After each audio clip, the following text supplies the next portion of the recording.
नमस्कार, खबरों का पंचनामा देख रहे हैं आप और मैं हूं आपके साथ दिव्या सिंह। हम लेकर आए हैं देश और दुनिया की 5 बड़ी खबरें जिस पर चर्चा के लिए हमारे साथ स्टूडियो में मौजूद हैं कैपिटल टीवी के executive editor Rajeev sir. Sir, आपका स्वागत है। धन्यवाद। सबसे पहले एक नजर आज की टॉप हेडलाइंस पर।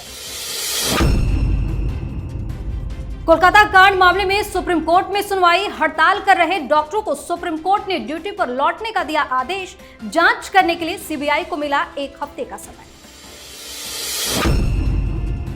अमेरिका पहुंचे राहुल गांधी ने एक यूनिवर्सिटी में छात्रों से की मुलाकात। अपने बयान में कहा, भारत की राजनीति में नफरत का माहौल, रोजगार में चीन हमसे आगे। महाराष्ट्र में विधानसभा चुनाव से पहले अमित शाह की बैठक। नेताओं को दिया सियासी तस्वीर बदलने वाला फार्मूला। सार्वजनिक विवादों से बचने के दिए निर्देश। हरियाणा में आप नेता सुशील गुप्ता ने कांग्रेस को दिया अल्टीमेटम। बात नहीं बनी तो कर देंगे कैंडिडेट की घोषणा। टिकट बंटवारे पर कांग्रेस में मची भगदड़। कांग्रेस मुख्यालय पर प्रदर्शन शुरू। तिहाड़ जेल में बंद केजरीवाल की बड़ी बेचैनी। कल आ सकता है सीएम केजरीवाल की जमानत पर फैसला। सुनवाई के बाद कोर्ट ने रखा है सुरक्षित। सबसे पहली खबर में बात कोलकाता कांड की। कोलकाता में हुए डॉक्टर केस के मामले में आज सुप्रीम कोर्ट में सुनवाई हुई। इस दौरान शीर्ष अदालत ने कहा कि इस घटना में लापरवाही बरती गई। कोलकाता पुलिस ने 14 घंटे की देरी से एफआईआर दर्ज की। सुनवाई के दौरान कोर्ट ने प्रदर्शनकारी डॉक्टरों को कल शाम 5 बजे तक काम पर लौटने का निर्देश दिया। इसके अलावा इस पूरे मामले की जांच के लिए सीबीआई को 1 हफ्ते का समय दिया। सीबीआई को अब 17 सितंबर तक फ्रेश स्टेटस रिपोर्ट दाखिल करना होगा।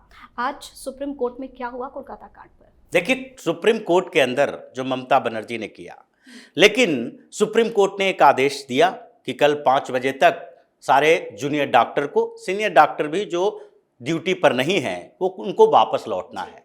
लेकिन ये ममता बनर्जी सोच रही हैं कि अगर ड्यूटी पर वापस लौट गए तो इसका मतलब है प्रोटेस्ट खत्म हो जाएगा।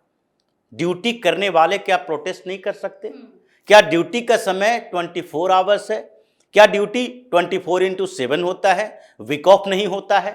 या फिर ये जो बात बार बार की जा रही है, ममता बनर्जी ये बात कह रही हैं कि जूनियर डॉक्टर ही या फिर मेडिकल स्टाफ ही सिर्फ प्रदर्शन कर रहे हैं पश्चिम बंगाल के अंदर।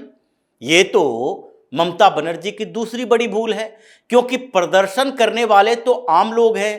प्रदर्शन अगर सिर्फ डॉक्टर कर रहा होता या छोटे पैमाने पर प्रदर्शन हुआ होता तो न टीएमसी परेशान होती और न ही ममता बनर्जी इतनी ज्यादा परेशानी में दिखती।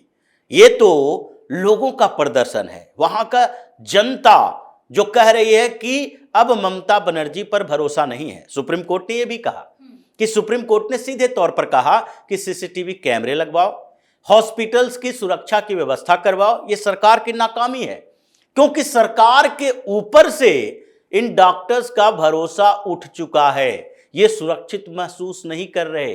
ये चाहते हैं कि हम जब काम पर वापस लौटे तो हमारी सुरक्षा व्यवस्था चुस्त दुरुस्त हो। और यही बात केंद्र सरकार ने कही कि हम जो सीआईएसएफ के लोगों को भेज रहे हैं उनको ये एंट्री लेने नहीं दे रहे हैं। तो ममता बनर्जी जो ये पैतरे सुप्रीम कोर्ट के माध्यम से चल रही है, और सुप्रीम कोर्ट हड़ताल के लिए या फिर प्रदर्शन के लिए तो कुछ नहीं कर सकती, लेकिन यह बात है कि माना जाता है एसेंशियल सर्विस है, मेडिकल एसेंशियल सर्विस में आता है, ट्रांसपोर्ट एसेंशियल सर्विस में आता है, तो इसलिए एसेंशियल सर्विस प्रभावित हो रही है। तो ऐसे में सुप्रीम कोर्ट ये आदेश दे सकती है और सुप्रीम कोर्ट के पास ये अधिकार है कि आप काम पर वापस लौट जाओ। प्रदर्शन पर रोक लगाने का अधिकार तो किसी के पास नहीं है। हड़ताल है, तालाबंदी नहीं है, बंद की घोषणा है। इसका मतलब यह नहीं है कि आप पीसफुल प्रोटेस्ट पर भी प्रतिबंध लगा दोगे। अब तो रातों में प्रदर्शन हो रहा है, सबकी ड्यूटी रात में तो होती नहीं है। और ये जो लाखों लोग इकट्ठे हुए हैं वो सब डॉक्टर हैं, सब यूनिवर्सिटी के, कॉलेज के लड़के लड़कियां हैं। वहां पर अब घरों से निकलकर बाहर आ रहे हैं और कह रहे हैं कि ममता बनर्जी तुम इस्तीफा दो, क्योंकि तुमने इस रेप मर्डर कांड में ऐसी भूमिका निभाई है जिससे कि तुम्हारे ऊपर से भरोसा उठ गया है।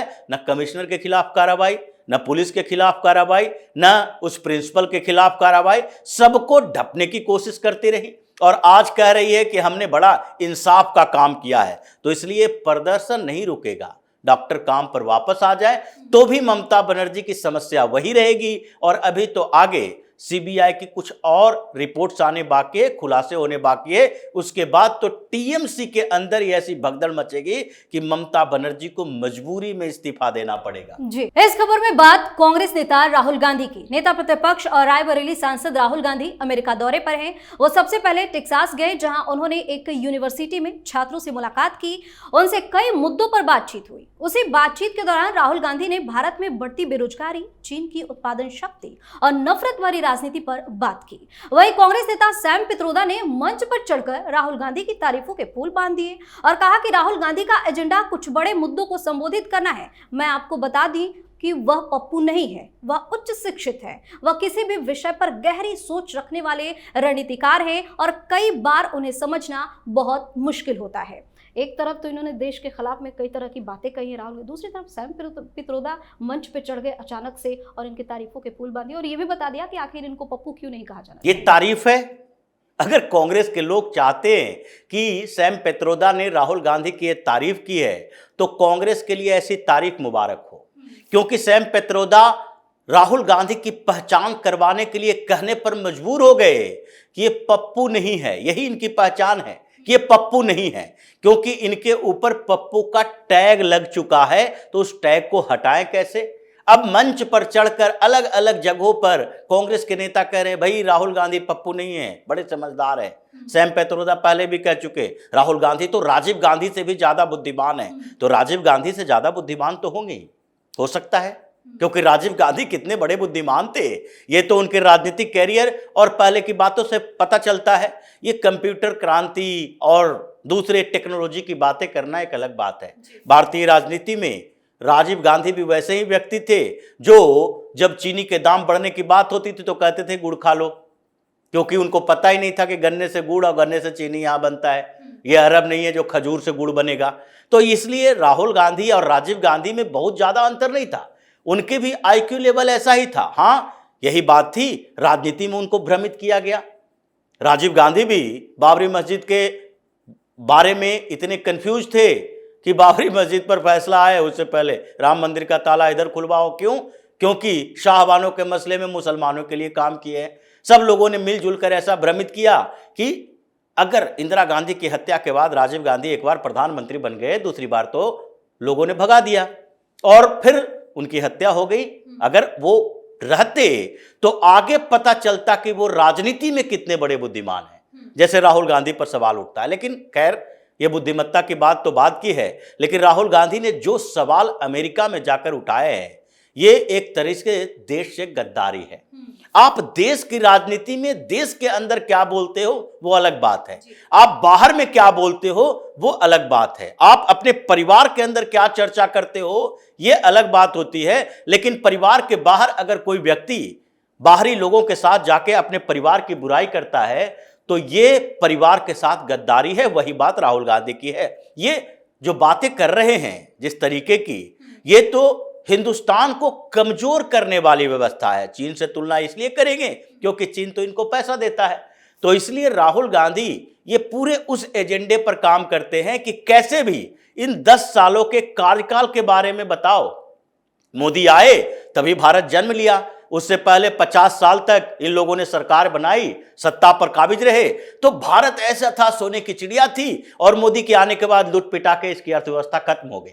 अब ये बेशर्मी तो इनकी होनी चाहिए कि आप कह रहे हो कि चीन ज्यादा उत्पादक हो गया, उत्पादन शक्ति उसकी अच्छी है, तो उससे पहले तो अपने पीछे के इतिहास देख लो, अपने पिताजी, अपने दादी जी और उससे पहले अपने नाना जी, इन लोगों के प्रधानमंत्रित्व काल को देख लो कि जो सबसे ज्यादा समय तक प्रधानमंत्री रहे और उन लोगों ने देश के साथ क्या किया, जिसके कारण आज चीन आगे बढ़ता है, भारत पीछे हटता है। और इसीलिए मोदी आज उत्पादकता पर काम कर रहे हैं कि कैसे प्रोड्यूसर बने, डिफेंस के सेक्टर हो या फिर दूसरे मैन्युफैक्चरिंग सेक्टर हो, हर सेक्टर में हमें मैन्युफैक्चरर बनने की कोशिश की जा रही है। ये आज की पॉलिसी है और वो पहले की पॉलिसी थी जिसकी भुक्तभोगी भारत की जनता हो रही है। जी। और अब बात अमित शाह की। इस साल के अंत में महाराष्ट्र में विधानसभा चुनाव हो सकते हैं। इसको लेकर बीजेपी ने अभी से तैयारी शुरू कर दी है। इस बीच गृह मंत्री अमित शाह ने महाराष्ट्र के मुख्यमंत्री एकनाथ शिंदे और उप मुख्यमंत्री देवेंद्र फडणवीस और अजीत पवार के साथ देर रात बैठक की। बैठक में विधानसभा चुनाव से पहले विभिन्न सरकारी योजनाओं को लेकर लोगों की प्रतिक्रिया जानने की कोशिश की गई। इतना ही नहीं, इस बैठक में सीएम शिंदे के नेतृत्व वाली शिवसेना और राष्ट्रवादी कांग्रेस पार्टी की ओर से हाल ही में दिए गए विवादास्पद बयानों पर भी बात की गई। इस बैठक में अमित शाह ने बीजेपी नेताओं को सार्वजनिक विवादों से बचने के निर्देश दिए। देर रात तक बैठक किए हैं और कई तरह के निर्देश जारी किए हैं अमित शाह ने। देखिए, निर्देश ये भारतीय जनता पार्टी के लिए सिर्फ नहीं है, ये तो मीडिया में ऐसी बातें की जाती हैं। भारतीय जनता पार्टी के नेताओं को तो आगे चुनाव में कैसे जाना है इस बात का फार्मूला दिया, लेकिन जिस तरीके से आजकल महाराष्ट्र की राजनीति में अजीत पवार और एकनाथ शिंदे थोड़ा ज्यादा उछल कूद मचा रहे हैं, अमित शाह इन लोगों को भी चेतावनी देने के लिए ही गए थे। एकनाथ शिंदे अभी मुख्यमंत्री हैं और उन्हें यह पता ही नहीं है कि वो मुख्यमंत्री कैसे बने हैं और मुख्यमंत्री किसके रहमो करम पर बने हैं। अभी क्रेडिट वार चल रहा है ये महायुति के अंदर। सरकार की योजनाएं जो है वो सरकार की योजनाएं किसके कहने पर लाई गई? अरे भाई, भारतीय जनता पार्टी सबसे बड़ी पार्टी है तुम्हारे इस गठबंधन में, और भारतीय जनता पार्टी अगर देखा जाए तो एकनाथ शिंदे जिस तरीके से शिवसेना से अलग हुए, तोड़े, और उसके बाद से किसी को भी यह भरोसा नहीं था कि एकनाथ शिंदे मुख्यमंत्री बनेंगे। सबको पता था फडणवीस मुख्यमंत्री बनेंगे। शीर्ष नेतृत्व ने यह निर्णय लिया कि नहीं, एकनाथ शिंदे को ही कमान संभालने के लिए दिया जाए। अब एकनाथ शिंदे को लगने लगा कि हमें मजबूरी में मुख्यमंत्री बनाया गया है। इसी बात को लेकर उन्हें हड़काया गया है कि आप अपनी औकात में रहो, अजीत पवार अपनी औकात में रहें। अगर तुम लोगों को लगता है तो सीधे बाहर जाओ सरकार से, कोई जरूरत नहीं है। हम अकेले चुनाव भी लड़ लेंगे। 2014 में भी अकेले चुनाव लड़े थे जब शिवसेना एकजुट थी, उद्धव ठाकरे बार्गेनिंग कर रहे थे, तो भाई अपने अपने सीटें देख लो। उसके बाद भी भारतीय जनता पार्टी सबसे बड़ी पार्टी रही। ये तो इस जो दोस्ती यारी के चक्कर में महाराष्ट्र की राजनीति में फडणवीस और अजीत पवार के बीच पहले के दोस्ती और एकनाथ शिंदे अचानक से आ गए, इस चक्कर में भारतीय जनता पार्टी को लोकसभा चुनाव में नुकसान हुआ है और अब ये नुकसान विधानसभा चुनाव में होने नहीं देंगे। इसीलिए इन लोगों को कड़ी चेतावनी दी गई है, अपने अपने मुद्दे अपने पास रखो। ये जो कॉमन तरीका है भारतीय जनता पार्टी की सरकार का एजेंडा है, जो मुद्दे हैं उसी के ऊपर बातचीत होगी और आलतू फालतू मीडिया में बयान देने से सब लोग बचे, भारतीय जनता पार्टी के नेता भी और एकनाथ शिंदे और अजीत पवार के लोग भी। जी। वहीं हरियाणा के आप प्रमुख सुशील गुप्ता और राज्यसभा सांसद संजय सिंह ने विधानसभा चुनाव के लिए कांग्रेस के साथ संभावित चुनावी गठबंधन के लिए खतरे की घंटी बजा दी। सुशील गुप्ता ने कहा कि अगर उन्हें कांग्रेस की तरफ से गठबंधन की अंतिम जानकारी नहीं मिलती है तो पार्टी हरियाणा विधानसभा की सभी 90 सीटों के लिए उम्मीदवारों की सूची जारी कर देगी। वहीं दूसरी तरफ टिकट बंटवारे पर कांग्रेस में घमासान मच गया है। हजारों कार्यकर्ता कांग्रेस के टिकट बंटवारे से नाराज चल रहे हैं और दिल्ली स्थित कांग्रेस मुख्यालय में प्रदर्शन शुरू हो गया है। एक तरफ तो आम आदमी पार्टी ने मुश्किलें बढ़ा दी, अल्टीमेटम दे रही है, और दूसरी तरफ आपस में ही भगदड़ मची हुई है। ये तो होना ही था क्योंकि कांग्रेस वहां गुटबाजी की शिकार है और उसके बावजूद राहुल गांधी ने एक नया तरीका इजाद कर दिया कि हमको इंडी अलायंस को एक करके दिखाना है। ये लोगों को लगना चाहिए कि राहुल गांधी सबको एकजुट रखे रखना चाहते हैं, उसके लिए वो त्याग कर सकते हैं। तो ये जो स्थितियां पैदा हुई हरियाणा में कांग्रेस के अंदर, आम आदमी पार्टी तो अपना फायदा देख रही है, लेकिन उस फायदे में कांग्रेस को कितना नुकसान हो रहा है ये हरियाणा के स्टेट लीडर देख रहे हैं। वहां पर पहले ही गुटबाजी चल रही थी, सुरजेवाला अलग, शैलजा और सुरजेवाला एक साथ, हुड्डा अलग, हुड्डा के साथ उदय भान, और इस बीच में दीपक बावरिया फंसे हुए हैं। तो इन लोगों के बीच आपस में झगड़ा चल ही रहा था और बजरंग पूनिया विनेश फोगाट को ले आए, विनेश फोगाट को टिकट भी दे दिए। वहां पर भी 86 कैंडिडेट थे, 86 लोग जिसने अप्लाई किया था कि हमें कैंडिडेट बनाया जाना चाहिए, और विनेश फोगाट जुलाना से जहां से चुनाव लड़ रही है उस क्षेत्र में 86 कैंडिडेट जो संभावित थे वो सारे लोग इसके खिलाफ प्रदर्शन कर रहे हैं कि स्थानीय लोगों को कोई मौका नहीं दिया जा रहा है, तो कांग्रेस में हम क्यों रहें, विनेश फोगाट बाहर से आएगी, यहां पर चुनाव लड़ लेगी। इसी तरीके से जो नए नए लोग कांग्रेस में शामिल किए गए, उसके खिलाफ अलग से प्रदर्शन हो रहा है। यहां पर मुख्यालय में आया गया, पवन खेड़ा की गाड़ी को रोक लिया गया, शीशे तोड़े गए, दीपक बावरिया के घर पर प्रदर्शन किया गया। कांग्रेस मुख्यालय में 2500 से ज्यादा हरियाणा के लोग आकर बैठे हुए, किसी गाड़ी को अंदर बाहर नहीं जाने दे रहे। ऐसी स्थिति कांग्रेस के अंदर है। तो आम आदमी पार्टी है जो धमकी दे रही है 90 सीट पर अनाउंस करने की, कांग्रेस तो ये चाहती है ठीकरा उसके ऊपर फूटे। अब जो ये लड़ाई चल रही है, ये इस बात के लिए है कि इस गठबंधन के संभावित जो था उसके टूटने का ठीकरा किसके ऊपर फोड़ा जाए। आम आदमी पार्टी कांग्रेस पर आरोप लगाएगी और कांग्रेस आम आदमी पार्टी पर आरोप लगाएगी, ताकि भारतीय जनता पार्टी के विरोध में जो वोट पड़ने हैं वो किसके साथ जाएगा ये तय हो जाए। जी, और अब आखिरी खबर में बात केजरीवाल की। तिहाड़ जेल में बंद दिल्ली के कट्टर ईमानदार सीएम केजरीवाल की बेचैनी बढ़ गई है, क्योंकि कल दिल्ली के मुख्यमंत्री अरविंद केजरीवाल की जमानत पर फैसला आ सकता है। सुप्रीम कोर्ट सीएम केजरीवाल की जमानत और सीबीआई की गिरफ्तारी को चुनौती देने वाली याचिका पर सुनवाई के बाद फैसला सुरक्षित रख लिया था। बता दें कि बार बार कोर्ट से शुभ समाचार की उम्मीद कर रहे केजरीवाल को झटके पर झटका लग रहा है। इस वजह से केजरीवाल परेशान हो उठे हैं और इस बार भी डर के साए में जीने को मजबूर हो गए हैं। कल क्या होगा केजरीवाल का? देखिए, सुप्रीम कोर्ट और उनके जजों पर भरोसा तो है नहीं, क्योंकि जिस तरीके से एक के बाद एक बेल दिए जा रहे हैं और उन्होंने कह दिया है कि भाई जेल तो अपवाद है, बेल कानून है, तो उस कानून का पालन ये लोग कर रहे हैं। लेकिन फिर भी जिस तरीके से लॉजिक दिए गए सुप्रीम कोर्ट में पिछली सुनवाई के दौरान, और सीबीआई की तरफ से एक लॉजिक एसवी राजू ने जो दिए, उसके बाद जज सोचने पर मजबूर हो गए हैं और इसलिए फैसला सुरक्षित रखा। नहीं तो पिछली बार भी जमानत हो जाती। इन लोगों ने तो कहना शुरू कर दिया था कि भाई जमानत पर सुनवाई के लिए इतना वक्त नहीं दिया जाता, ये 1-2 घंटे में फैसला हो जाना चाहिए, हम तो आप लोगों को इतनी बात कहने का मौका दे रहे हैं। लेकिन मौका तो देना पड़ेगा, क्योंकि सामान्य जमानत नहीं है। इन लोगों ने चालाकी की है और उसी टेक्निकल इश्यू पर इन लोगों ने बात की। सीबीआई की तरफ से यही बात कही गई कि ईडी के मामले में भी आपने इनको लौटा दिया था, लोअर कोर्ट से सीधे हाई कोर्ट होता हुआ सुप्रीम कोर्ट गए।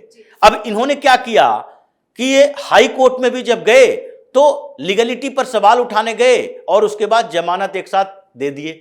सुप्रीम कोर्ट में आए, लीगलिटी के खिलाफ हाई कोर्ट के फैसले को लेकर सुप्रीम कोर्ट में चैलेंज करने आए और उसके साथ 2 पिटीशन बना दिए, एक जमानत पर भी साथ में दे दिए। तो ये लोअर कोर्ट और हाई कोर्ट, ये इन दोनों की तो बेइज्जती है। इस पर जज साहब ने बोला भी था कि नहीं नहीं आप ऐसी बातें नहीं बोल सकते, लेकिन बात तो सही है। आप लोअर कोर्ट और हाई कोर्ट का कोई मतलब ही नहीं है, तो सारे लोग सुप्रीम कोर्ट में लाइन लगा दें जमानत के लिए। हजारों केस पहले से भी 83,000 केसेस है पेंडिंग पड़े हुए सुप्रीम कोर्ट में, और टोटल अभी यहां 5 करोड़ से ज्यादा मुकदमे हैं पेंडिंग पड़े हुए। 61 लाख केसेस है हाई कोर्ट में। 39 हाई कोर्ट के जो पीठ है वो सब जगह मिला के 61 लाख मुकदमे हैं जो पेंडिंग पड़े हैं, और ये सब लोग सुप्रीम कोर्ट में चले जाते हैं। तो ये भरोसा तो नहीं है। लेकिन अगर सुप्रीम कोर्ट को अपनी शाख बचानी है, इन जजों को, तो एक फैसला तो होना चाहिए कि आप लोअर कोर्ट में जाइए, लोअर कोर्ट से हाई कोर्ट आइए, हाई कोर्ट से सुप्रीम कोर्ट आइए, फिर ये अपनी मनमानी कर लें, बेल दे दें। लेकिन अगर ऐसा होता है तो सुप्रीम कोर्ट की लाज बच जाएगी। अगर ऐसा नहीं होता है, सारी चीजों को धज्जियां उड़ाकर ये लोग जमानत दे ही देते हैं, तो फिर कुछ दिन विवाद तो चलेगा कि ये बेल का खेल चल कैसे रहा है। जी, बहुत बहुत धन्यवाद तमाम जानकारी। धन्यवाद। खबरों का पंचनामा में आज के लिए इतना ही। देश और विदेश की बाकी खबरों और उनके सटीक एनालिसिस के लिए देखते रहिए कैपिटल टीवी। हमें लाइक कीजिए, शेयर कीजिए और हाँ, कैपिटल टीवी को सब्सक्राइब करना बिल्कुल ना भूलें। धन्यवाद।